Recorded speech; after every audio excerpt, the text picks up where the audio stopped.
All right. The big thing I want you guys to notice is this was what we started with. This is where we're at now. See, it's gotten bigger. So the very first thing we're going to find out is how much this guy weighs so we can decide what each size ball is going to be. So all I'm going to do is pull out my little guy right here, put this guy back on, tear it out. About 250, so we're about where it was last time, about 125 a piece.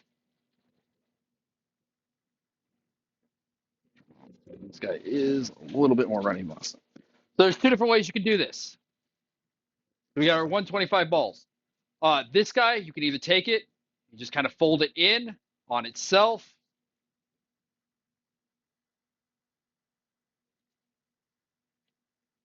And it creates a nice little ball. That is option one. Option two is a little bit more difficult. What I'm doing is I'm taking my hands, it is open like this. I am not flattening my hand like this.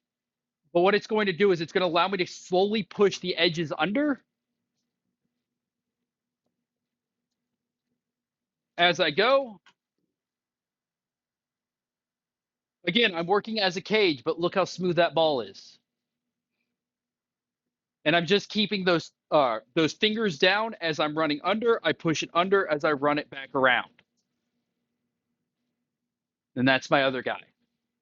What you'll do is afterwards, you'll just press it down just a little bit, make it into a little bit of a burger patty,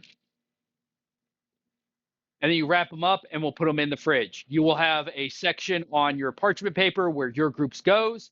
Each group's only making 2 buns. These will proof up to be plenty big. Trust me. Well, I've made them enough times. Any questions? Both of these will be on Schoology soon.